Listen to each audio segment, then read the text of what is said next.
Hey guys, good morning. Welcome back to our channel, the Eaton Squad. My name is Addie. So for today's update, let's talk about the major change or the upcoming changes to the travel protocols to the Philippines. I know you have watched that update already. Let me elaborate that a little bit because I get a lot of questions when I uploaded that video. Details coming right up.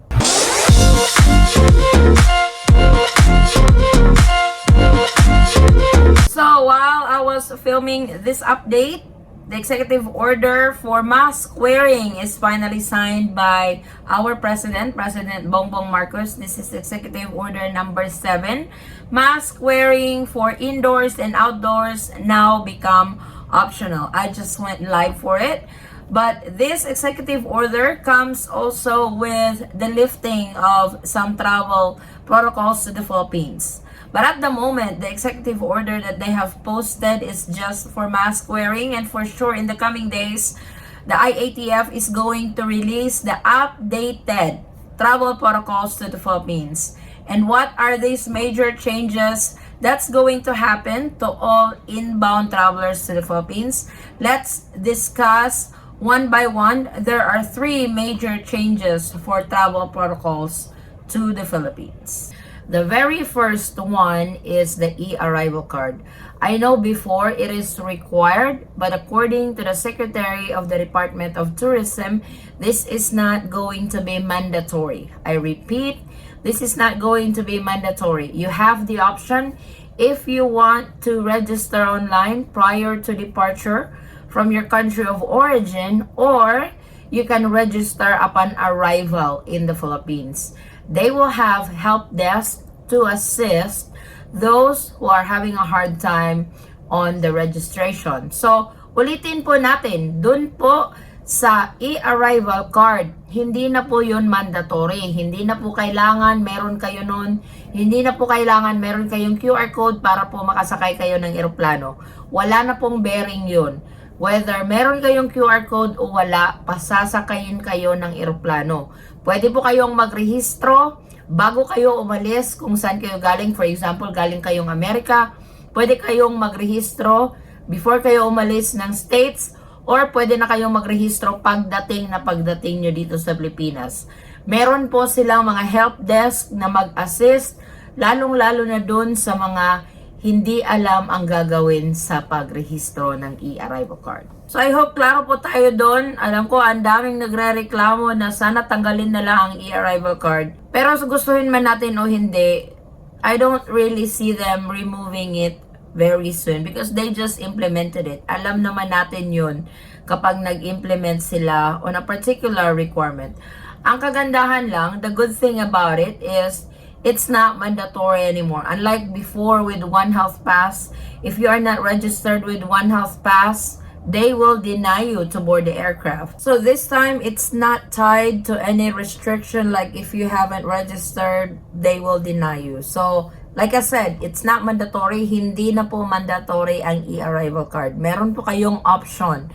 Especially sa ating mga seniors, it's very hard for them to register online, especially to those who are not really into computers. Meron po silang help desk sa NAIA pagdating nyo. Kung kailangan nyo po ng tulong, if you guys need help, to all our seniors or to those who are not computer savvy, they will have a help desk for you to assist on the registration. The second major change, this has been the most awaited lifting of this protocol, is for unvaccinated foreign nationals. As we all know, the Philippine government did not officially announce that unvaccinated foreign nationals are allowed into the country. Only Cebu are allowing foreign nationals who are unvaccinated. But this time, with the new executive order, unvaccinated foreign nationals will now be allowed to enter into the country. Your requirement is a negative antigen test. So prior to departure, you have to show a negative antigen test within 24 hours. That's what they were saying. Or the other option, you can have the antigen upon arrival into the Philippines. So it's really up to you if you want to do that prior to departure or you want to do it upon arrival into the Philippines. Now they have not mentioned that you guys will have to undergo quarantine, and it looks like they are going to remove or lift this travel protocol as well, because if the unvaccinated will still have to go through quarantine, the Department of Tourism Secretary has already mentioned that during her press briefing, but this was not mentioned during that event. So unvaccinated will now be allowed to enter into the Philippines with an antigen. You actually have an option if you want to do the RT-PCR test prior to departure. So that's really up to you on which test you guys want to do. It's either antigen or RT-PCR test, whether prior to departure or upon arrival into the Philippines. I know you guys have been waiting on this, so this is it. Let's just wait. I can see them posting it after the long weekend holiday, because it's a long weekend holiday in the Philippines and there will be no government office right now, and they're quite busy on this typhoon coming into the country. But I can see them implementing this as soon as they resume to office, and I can definitely keep you guys posted on that. And the very last major change to the travel protocols to the Philippines is they are lifting the pre-departure test.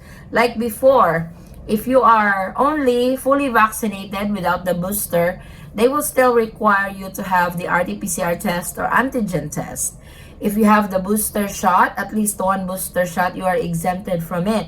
This time, they have completely removed that. Whether you are fully vaccinated only or whether you have at least one booster shot. So it looks like the Philippines is going to fully open for everybody. Everybody's welcome, whether you are fully vaccinated or unvaccinated.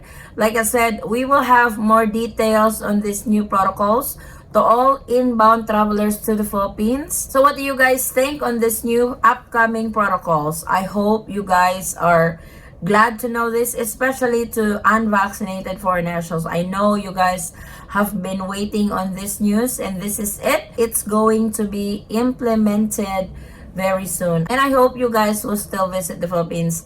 Even though the Philippines is somewhat late, some neighboring Asian countries have already fully opened, like Thailand, Cambodia. They are open for everybody, and now the Philippines is going to do the same.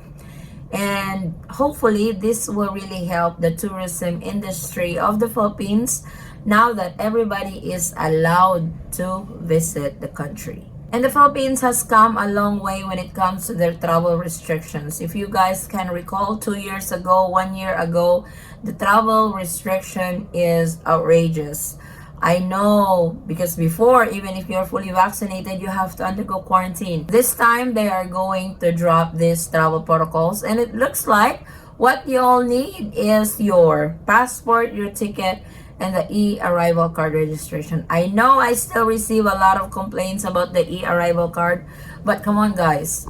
With all the travel restrictions the Philippines has implemented, this is by far the lesser requirements that they are asking for a particular traveler, to all inbound travelers to the Philippines. So, if you don't know how to register with EArrival Card, maybe you have a friend or relative that can help you. And like I said, you don't need to register before you leave. The airlines will be informed about this. The airline cannot deny you from boarding because you don't have this.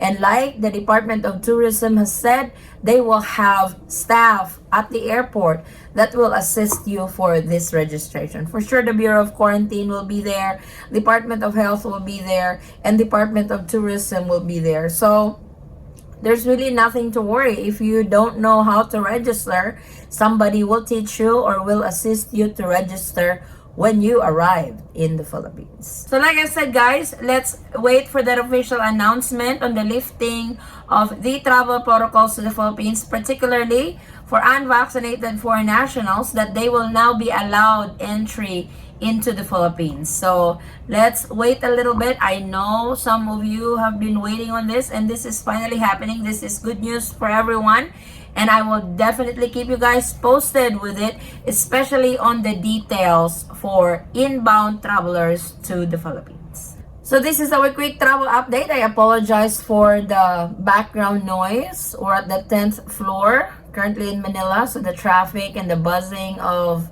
the cars outside is somewhat joining our filming today. But I wanted to give you guys an update on this major upcoming changes to the travel protocols to the Philippines. I will keep you guys informed on the detailed travel protocols to the Philippines. Thank you guys so much for watching. If you have any questions, concerns, or inquiries with regards to this video or in any of our travel related videos, please comment it down below and I will try to get back to you guys as soon as I can. Or you can direct message me on our Facebook page, same handle, the Eaton Squad. Again guys, thank you so much for the continued support and trust to our channel and to our family. I hope to see you on our next travel update, and have a great long weekend everyone. Stay safe, stay healthy, and God bless everyone. Bye.